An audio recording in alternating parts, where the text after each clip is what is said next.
Hello दोस्तों, स्वागत है आप सभी का राइस स्मार्ट के इस YouTube platform rice smart Hindi पे। मैं हूं अखिलेश अवस्थी, आपका टीचर इकोनॉमिक्स। दोस्तों, आज के सेशन में डिस्कस करेंगे एसएससी के प्रीवियस एग्जामिनेशंस में अर्थशास्त्र के पूछे गए प्रश्न। जी हां दोस्तों, इसकी मैं एक पूरी सीरीज चला रहा हूं। इसके पहले भी मैं 7 क्लासेस ले चुका हूं। अब दोस्तों, एग्जाम में आपके बहुत ही कम समय बचा हुआ है, तो प्रीवियस ईयर क्वेश्चन ही सबसे ज्यादा मायने रखते हैं। इन सीरीज को जाकर के देखिए, 1 से लेकर के 7 तक सभी इंपॉर्टेंट क्वेश्चन हैं। ऐसा भी हो सकता है कि डिट्टो क्वेश्चंस आपको एग्जाम में मिल जाए, ठीक है, और या फिर उन पर जो मैंने डिस्कशन किया है जाकर के एक बार उनको देखें। Most important, most repetitive questions ही मैंने इस सेशन में रखे हैं, ठीक है। तो बहुत इंपॉर्टेंट है, बने रहिएगा एंड तक। चलिए बिना टाइम वेस्ट के स्टार्ट करते हैं। हर एक क्वेश्चन पर एक 10 सेकंड का टाइम होगा आपके लिए। 10 सेकंड में आप आंसर करिएगा, अदरवाइज फिर हम पर आंसर बता के डिस्कशन करेंगे, ठीक है। तो बिना किसी टाइम वेस्ट के बढ़ते हैं अपने पहले क्वेश्चन की तरफ। ये रहा पहला क्वेश्चन, जल्दी से बताइए। Insider trading is related to, आंतरिक व्यापार किससे संबंधित है? पहला ट्रेड सेक्टर, ठीक है, trade sector, share market, share बाजार, यहां सेक्टर ना होकर के बाजार है, ठीक है, इतना परेशान होने की कोई जरूरत नहीं है। क्रेडिट मार्केट, ठीक है, तो क्रेडिट मार्केट। हॉर्स रेसिंग, घुड़दौड़, जल्दी से बताइए। ये रहा 10 सेकंड का टाइमर आपके लिए, फटाफट आंसर करिए। 7 6 5 4 3 2 1, यहां 1 होगा तभी खत्म करूंगा, ठीक है, टाइम्स अप। तो दोस्तों, इसका जो सही ऑप्शन है वो है शेयर मार्केट। दोस्तों, क्या होती है इनसाइडर ट्रेडिंग, समझिएगा।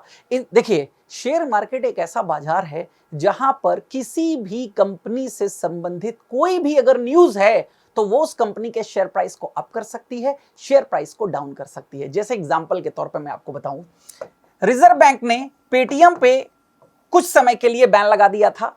पेटीएम पर जैसे ही पता चला कि पेटीएम की बैंकिंग जो सर्विसेज उसके द्वारा दी जा रही है उसमें कुछ खामियां पाई गई हैं, तो रिजर्व बैंक ऑफ इंडिया ने कुछ समय के लिए क्या किया, उनके ऑपरेशंस पर बैन लगा दिया। ये न्यूज जैसे ही मार्केट में आई, पेटीएम का शेयर प्राइस क्या हो गया, डाउनफॉल में चला गया। तो ऐसे ही अनेकों न्यूज मार्केट में आती जाती रहती हैं और हर एक न्यूज का फर्क उस कंपनी के जिससे रिलेटेड ये न्यूज होती है उसके शेयर प्राइस पे पड़ता है। तो कई बार लोग इसका प्रॉफिट उठाने लग जाते हैं। अब सोचिए, इनसाइडर का मतलब कंपनी के अंदर की खबरें, कंपनी के अंदर की वो खबरें जो अभी बाजार में नहीं है और बाजार में आने से चीजें बदल जाएंगी, समझिएगा। तो इनसाइडर ट्रेडिंग का मतलब यही है, कंपनी के वो लोग जो कंपनी से संबंधित गुप्त जानकारियां रखते हैं, वो जब इस सूचनाओं का फायदा उठा के व्यापार करने लग जाते हैं और उसमें प्रॉफिट कमाने लग जाते हैं, तो यही कहलाता है इनसाइडर ट्रेडिंग। इंडिया में इनसाइडर ट्रेडिंग प्रोहिबिटेड है, बैन है, ध्यान रखिएगा, ठीक है। तो भारत में insider trading in India is prohibited by the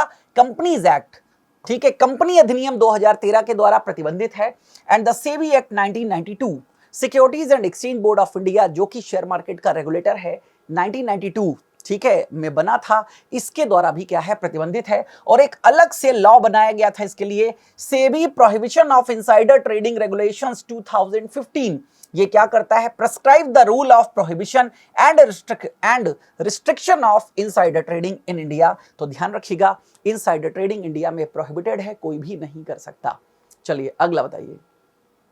the operational period of 12th 5-year plan is, 12वीं पंचवर्षीय योजना का कार्यकाल क्या है? दोस्तों, भारत में पंचवर्षीय योजना, चलिए टाइमर लगा देता हूं। भारत में पंचवर्षीय योजनाओं की शुरुआत कब होती है? शुरुआत होती है 1951 में। किसके द्वारा? हमारे देश के प्रथम प्रधानमंत्री पंडित जवाहरलाल नेहरू जी के द्वारा, क्योंकि वही उस समय शासन कर रहे थे और जो देश का प्रधानमंत्री होता है वही योजना आयोग का अध्यक्ष होता था और योजना आयोग का ही काम था प्लानिंग करना, योजनाएं बनाना। तो इसी के लिए इन्होंने शुरुआत करी थी। तो दोस्तों, अब तक 12 ही पंचवर्षीय योजनाएं बनी हैं और इसका जो सही ऑप्शन है वो है 2012 से 17। जी हां दोस्तों, समझ लीजिएगा, ये सारी योजनाएं हैं। पहली कब से कब तक? 1951 से 56, दूसरी 1956 से 61, तीसरी 61 से 66, देन 3 साल का गैप आ गया था। चौथी बनी थी 69 से 74, पांचवी बनी थी दोस्तों 74 से 79, लेकिन इसको 78 में टर्मिनेट कर दिया गया था। छठी पंचवर्षीय योजना इसके बाद बनी है 80 से 85, सातवीं पंचवर्षीय योजना बनी है 85 से 90। देन दोस्तों, इसके बाद क्या किया गया था, 8वीं पंचवर्षीय योजना को 2 साल के लिए रोक दिया गया था क्योंकि देश उस समय बैलेंस ऑफ पेमेंट क्राइसिस से गुजर रहा था। देन 92 से 97 8वीं। देन उसके बाद 9वीं पंचवर्षीय योजना, ये 97 से 2002, ठीक है। देन 10वीं पंचवर्षीय योजना 2002 से ठीक है 2007, 11वीं पंचवर्षीय योजना 2007 से 2012, तो 12वीं कब से कब तक आपके सामने मेंशन है 2012 से 2017। ध्यान रखिएगा ये पूरा का पूरा क्रम, इस पर एग्जाम में क्वेश्चंस पूछे जाते हैं। ठीक है, चलिए बढ़ते आगे। और एक बात और याद रखिएगा, इस पर भी क्वेश्चन पूछा गया है 12वीं पंचवर्षीय योजना का मुख्य विषय क्या था, किस थीम को ध्यान में रख करके इस योजना को बनाया गया था। तो इसकी थीम थी faster, more inclusive and sustainable growth, तेज, अधिक, समावेशी और सतत विकास, ये इसकी थीम थी। ध्यान रखिएगा इस बात को। वर्तमान में कौन सी योजनाएं चल रही हैं, तो ये भी मैं आपको एक लाइन में बता देता हूं। वर्तमान में जो प्लान चल रहे हैं वो 3 प्रकार के हैं। एक है विजन प्लान जिसकी अवधि 15 वर्ष रखी गई है। एक है स्ट्रेटजी प्लान, इसकी अवधि 7 वर्ष रखी गई है। और देन है एक्शन प्लान की अवधि 3 वर्ष रखी गई है।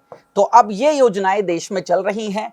पंचवर्षीय योजनाओं का कार्यकाल समाप्त कर दिया गया और योजना आयोग की जगह पर जो नई संस्था बन गई वो बनी है 1 जनवरी 2015 को, और आप सभी लोग उसका नाम जानते हैं नीति आयोग याद रखिएगा, फुल फॉर्म है national institution for transforming India. जैसे योजना आयोग के पदेन अध्यक्ष प्रधानमंत्री होते थे, वैसे ही नीति आयोग के भी पदेन अध्यक्ष कौन होते हैं, प्रधानमंत्री जी। मतलब अगर आपसे एग्जाम में पूछा जाए कि नीति आयोग के वर्तमान अध्यक्ष कौन है, तो आप बता दीजिएगा माननीय प्रधानमंत्री नरेंद्र मोदी।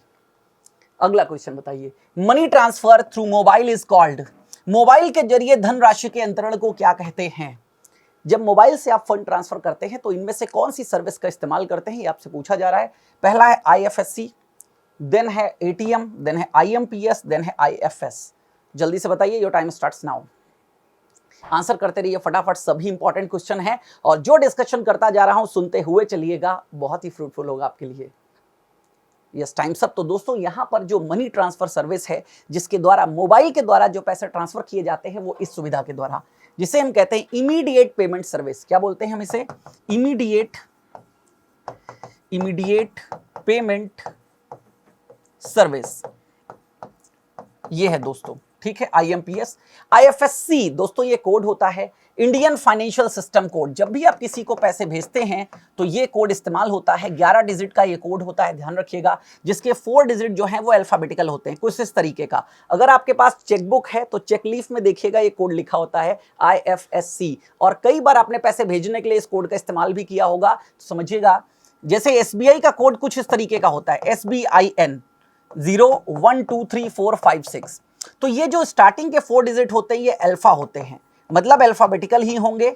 ठीक है, ध्यान रखिएगा। और 4 डिजिट में से आपको बैंक के बारे में पता चल जाता है। जैसे SBIN ये यूनिक है, मतलब ये किसका है, ये स्टेट बैंक ऑफ इंडिया का ही है। ऐसे हर बैंक के 4 डिजिट यूनिक होंगे, ध्यान रखिएगा।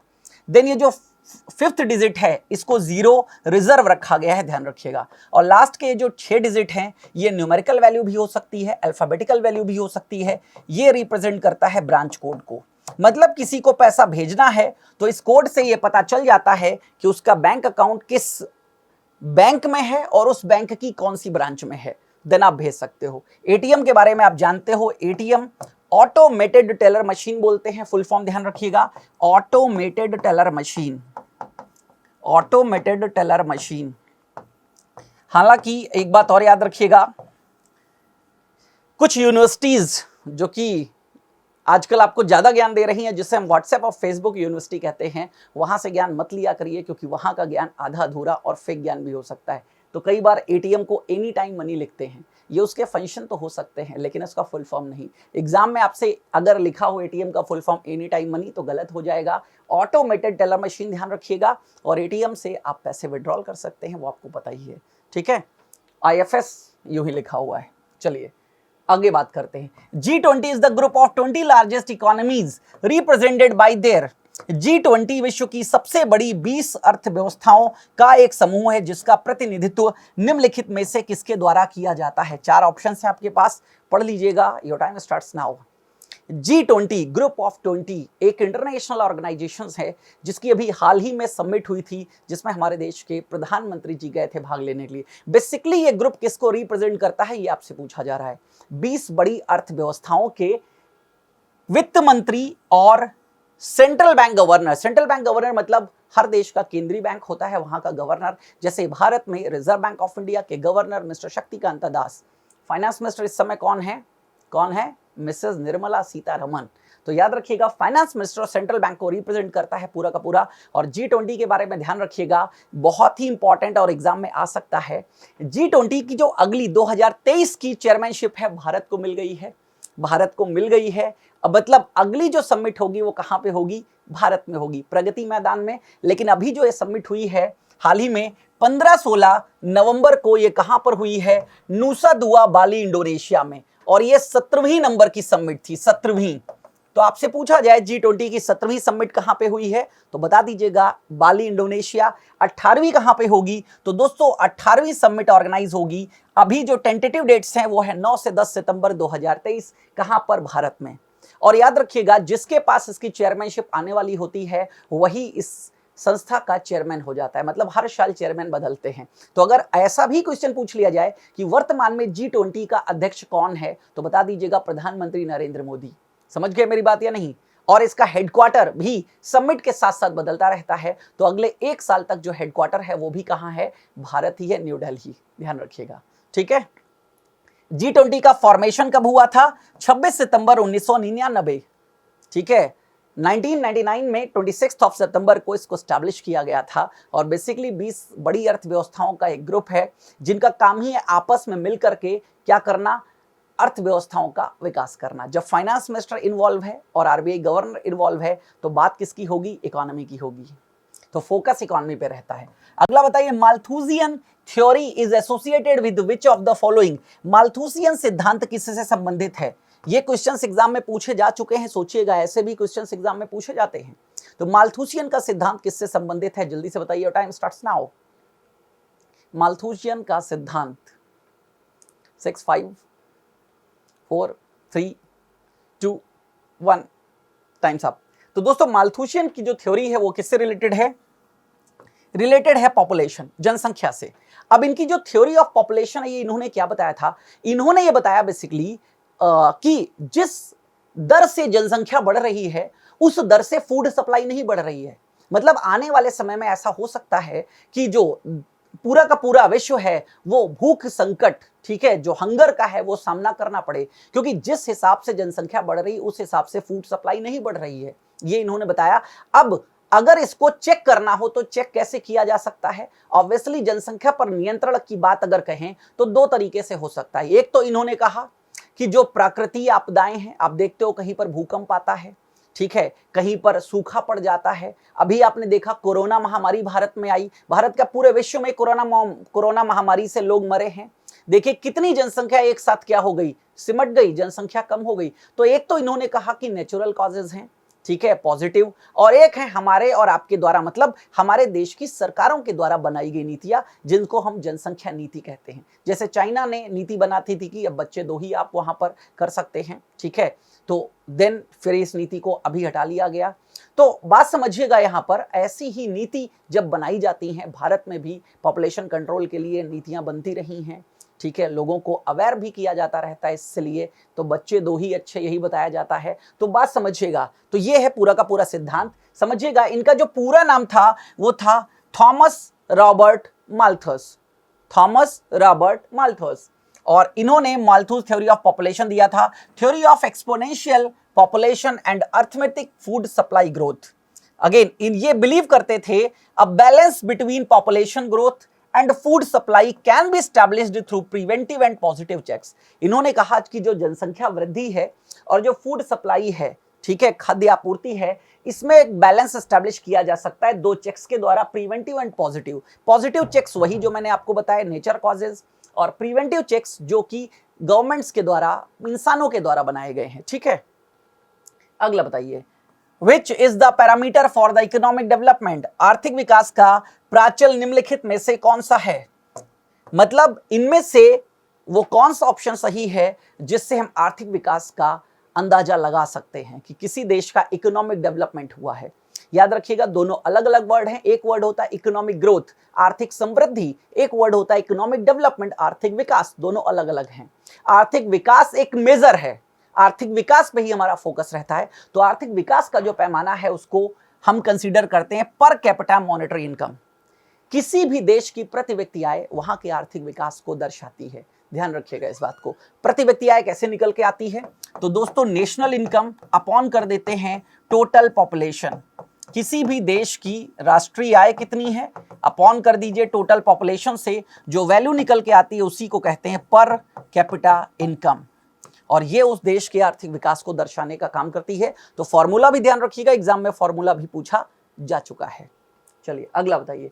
Saving is that portion of money income that is, बचत आय राशि का वह भाग है जिसे सेविंग, आप पैसा कमाते हैं, खर्च करते हैं, पैसा बचता है, तो सेविंग वो कौन सा पोर्शन है आपसे पूछा जा रहा है। बहुत ही आसान सा क्वेश्चन है, फटाक से बता दीजिएगा। ऑप्शन आपके सामने है, पढ़िए और बता दीजिए। Spend for development of industries, उद्योगों के विकास के लिए खर्च किया जाता है। नॉट स्पेंट ऑन कंजम्पशन, जिसे उपभोग पर खर्च नहीं किया जाता है। Spent on health and education, जिसे स्वास्थ्य एवं शिक्षा पर खर्च किया जाता है। स्पेंट फॉर कंज्यूमर ड्यूरेबल्स, जिसे उपभोग पर खर्च नहीं किया जाता, खर्च किया जाता है, ये समझ लीजिएगा, नहीं है, ठीक है। Spent for consumer durables. तो दोस्तों इसका जो सही ऑप्शन है वो है नॉट स्पेंट ऑन कंजम्पशन, जिसे उपभोग पर खर्च नहीं किया जाता। ऑब्वियसली अगर आप कंज्यूम कर डालोगे तो खत्म हो गया ना, इनकम आपने अर्न करी और आपने कंजम्पशन कर डाला सारा। जो कंजम्पशन नहीं किया आपने, ठीक है, या आपसे कंजम्पशन नहीं हो पाया, वैसे नहीं हो पाया वाली बात हम नहीं कहते हैं, रीजन उसका ये है इच्छाएं अनंत होती हैं। अगर इंसान के पास पैसा है और वो बचाना नहीं चाहता है तो कहीं पर भी उसको क्या कर सकता है, खर्च कर सकता है। तो सेविंग वो पोर्शन होती है जिसको कंज्यूम नहीं किया जाता है। अगर उपभोग कर लिया तो खत्म हो गया ना मामला। तो याद रखिएगा not spent on consumption, saving का मतलब जो कि ऐसी राशि जिसे उपभोग में खर्च नहीं किया गया है। अगला बताइए। What is the role of ombudsman in a bank, bank में लोकपाल की क्या भूमिका होती है। ये शब्द आपने सुना है या नहीं, लोकपाल, ठीक है, अगर सुना होगा तो जरूर आप बताने की कोशिश करेंगे। पहला ऑप्शन है to provide quality and speedy redressal of grievance of customers, ग्राहकों की शिकायतों का उत्कृष्ट और तुरंत निवारण करना। To provide suggestion for innovative schemes in the banks, बैंकों में अभिनव योजनाओं के लिए सुझाव देना। To inspect the internal working of the branches, शाखाओं के आंतरिक कामकाज का निरीक्षण करना। To monitor the poverty alleviation programmes undertaken by और implemented by the bank, bank द्वारा शुरू किए गए या कार्यान्वित किए गए गरीबी उन्मूलन कार्यक्रमों की निगरानी करना। योर टाइम स्टार्ट्स नाउ, जल्दी से बताइए। ओम्बड्समैन का क्या रोल होता है? ओम्बड्समैन हिंदी में लोकपाल कहते हैं, बैंकिंग ओम्बड्समैन भी होता है, इंश्योरेंस ओम्बड्समैन भी होता है। अलग अलग फील्ड में, अलग अलग सेक्टर्स में अलग अलग ओम्बड्समैन बनाए गए हैं। बेसिकली इनका जो काम होता है वो क्या होता है, ग्राहकों की शिकायतों का निपटारा करना। तो A is the right option. Redressal of grievances, बस याद रखिएगा ये स्पीडी प्रोसेस है। बैंकों में इसको क्यों शुरू किया गया, देखिए हमें अगर कोई भी कंप्लेंट बैंक से होती थी, बैंक में शिकायत करते थे, बैंक नहीं सुनता था तो हम सीधे चले जाते थे कोर्ट। अब कोर्ट में तो आप जानते हैं कोर्ट का प्रोसीजर भारत में इतना लंबा है, फैसले इतनी लंबे जाते हैं, ठीक है, फैसला ही नहीं आ पाता और हर कोई कोर्ट पहुंच भी नहीं सकता। अब सोचिए, मान लो बैंक से आपको समस्या ही कितने रुपए की हो, 10,000 रुपए की। मान लो ऐसा हुआ कभी कि 10,000 रुपए आपने एटीएम से निकाले, नहीं निकले, लेकिन आपके अकाउंट से कट गए। अब ये 10,000 रुपए की डिस्प्यूट आ गई आपके और बैंक के बीच में। बैंक के अकाउंट्स में दिखा रहा है कि आपने विड्रॉ किए हैं, आपका कहना है जी ये मैसेज तो आया था लेकिन पैसे मुझे नहीं मिले, तो एक डिस्प्यूट हो गई ना, समझिएगा। तो ये डिस्प्यूट 10,000 के लिए कोर्ट जाएंगे तो कोर्ट में आपको पता है आपको एडवाइजर चाहिए, मतलब वकील करना पड़ेगा, कोर्ट की फीस वगैरह, तब जाके फिर तारीख पे तारीख वाला सिस्टम। तो इसलिए speedy redressal of the grievances of the customers, और वो भी बहुत ही कम पैसे में हल हो जाएं, इसके लिए बैंकों में, इसी के लिए इंश्योरेंस में, अलग अलग सेक्टर्स में ये काम स्टार्ट किया गया, मतलब ओम्बड्समैन को लाया गया। ओम्बड्समैन एक एक्सटर्नल पर्सन होता है, ठीक है। अगर बैंकिंग ओम्बड्समैन की बात करें तो reserve Bank of India ombudsman को अपॉइंट करती है, ठीक है, और ये क्या करता है, ग्राहकों की सुनवाई करता है, ग्राहकों की शिकायतों की सुनवाई, ठीक है। और जो ये फैसला देता है वो फैसला बैंक को या उस ग्राहक को मानना पड़ता है। हाँ, उसके बाद अगर आप नहीं मानते हैं तो अपील आगे है, ठीक है। अपील भी नहीं मानते हैं देन आप कोर्ट जा सकते हैं। तो कोर्ट ना जाए हुए, without the intervention of the court, अगर स्पीडी रिड्रेसल चाहिए ग्रीवियंसेस का तो आप ओम्बड्समैन के पास जा सकते हैं। अगला, which of the following is done at the stock exchange. Stock exchange पर इनमें से क्या होता है? स्टॉक एक्सचेंजेस की बात हो रही है यहां पर। स्टॉक एक्सचेंज का मतलब है बॉम्बे स्टॉक एक्सचेंज, ठीक है, national stock exchange, commodity stock exchange है जिसे हम MCX multi commodity exchange. Number of exchange होते हैं, उन एक्सचेंजेस में क्या होता है ये आपसे पूछा जा रहा है। 4 ऑप्शन हैं आपके सामने। पहला है commodities are bought and sold at wholesale prices, थोक दर पर वस्तुएं खरीदी और बेची जाती हैं। Commodities are bought and sold at retail price, खुदरा दर पर वस्तुएं खरीदी और बेची जाती हैं। Securities are bought and sold, प्रतिभूतियां खरीदी और बेची जाती हैं। नन ऑफ दीज, इनमें से कोई नहीं। योर टाइम स्टार्ट्स नाउ, जल्दी से बताइए प्लीज, क्या लगता है आपको? ABCD क्या होगा इसका सही ऑप्शन? Times up. तो इसका जो सही ऑप्शन है दोस्तों वो है commodities are bought and sold at retail prices. दोस्तों होलसेल प्राइस की बात यहां नहीं होती है, बात होती है रिटेल प्राइस की। अगर मुझे एक शेयर भी खरीदना है तो कहां से मिल जाएगा? बॉम्बे स्टॉक एक्सचेंज से, नेशनल स्टॉक एक्सचेंज से। तो सिंगल, तो यहां रिटेल की बात आती है, ध्यान रखिएगा। और बेसिकली स्टॉक एक्सचेंजेस को हम सेकेंडरी मार्केट के नाम से भी जानते हैं। किस नाम से? सेकेंडरी मार्केट, द्वितीयक बाजार, ठीक है, ये द्वितीयक बाजार कहलाते हैं। और इनमें जो पहले से ही प्रतिभूतियां इशू की जा चुकी हैं, निर्गत की जा चुकी हैं, उनको दोबारा खरीदा और बेचा जाता है। ध्यान रखिएगा इस बात को। चलिए अगला बता दीजिए, the headquarter of Reserve Bank of India is in. आसान सा क्वेश्चन है, your time starts now. Reserve Bank of India का मुख्यालय कहां पर है? अच्छा, ये हो सकता है आसान है, लेकिन अगर इसको मैं थोड़ा सा चेंज कर दूं तो बता दीजिए, रिजर्व बैंक ऑफ इंडिया जब एस्टैब्लिश हुआ था, मतलब 1935 में, उस समय हेडक्वार्टर कहां पे था? बता सकते हैं आप? कमेंट सेक्शन में मुझे जरूर बताइएगा, ठीक है। जब reserve Bank of India establish हुआ था तो इसका हेडक्वार्टर कहां पे था? तो दोस्तों वर्तमान में जो RBI का मुख्यालय है वो मुख्यालय कहां पर है? मुंबई में। और ये वाला क्वेश्चन मैं आपके लिए छोड़ता हूं कमेंट बॉक्स में करने के लिए, लेकिन बाकी कई चीजें मैं आपको बता देता हूं। यहां पर बात रिजर्व बैंक ऑफ इंडिया की हो रही है, तो रिजर्व बैंक ऑफ इंडिया का एस्टैब्लिशमेंट RBI एक्ट 1934 के अकॉर्डिंग हुआ था। RBI एक्ट 1934, ठीक है, ये याद रखिएगा। और किस किस सिफारिशों के आधार पर, इस पे भी क्वेश्चन पूछा जा चुका है। तो हिल्टन यंग कमीशन, याद रखिएगा, Hilton young commission, Hilton young commission की सिफारिशों के आधार पर रिजर्व बैंक ऑफ इंडिया की स्थापना की गई थी। अब एक क्वेश्चन और पूछा गया था आपके SSC में कि हिल्टन यंग कमीशन का पुराना नाम क्या है? तो इसका पुराना नाम था दोस्तों royal commission on Indian currency and finance. Royal commission on Indian currency and finance, royal commission on Indian currency and finance, ध्यान रखिएगा, ठीक है। तो ये इसका पुराना नाम था, ये भी आपसे पूछा जाता है। एस्टैब्लिश कब हुआ था? 1 अप्रैल 1935, 1 अप्रैल 1935 को। इसके पहले गवर्नर कौन थे? First governor of Reserve Bank of India, ये थे sir Osborne Smith, OSBORNE, Osborne Smith, ठीक है। Then Reserve Bank of India के फर्स्ट इंडियन गवर्नर कौन थे? ये थे sir CD Deshmukh, sir CD Deshmukh, ध्यान रखिएगा। मैं इसीलिए बोल भी रहा हूं, चिंतामन द्वारकानाथ देशमुख। हो सकता है यहां पर व्हाइट में थोड़ा कम दिख रहा हो तो मैं बोल देता हूं सर CD देशमुख, चिंतामन द्वारकानाथ देशमुख, ध्यान रखिएगा इस बात को, ठीक है। तो क्लियर है बातें? ये कमेंट सेक्शन में आपके लिए बताइएगा, जब reserve Bank of India establish हुआ था उस समय इसका हेडक्वार्टर कहां पर रखा गया था, ठीक है। तो अभी का तो आंसर मिल गया आपको। मिलते हैं आपसे अगले सेशन में, ठीक है। तब तक के लिए धन्यवाद।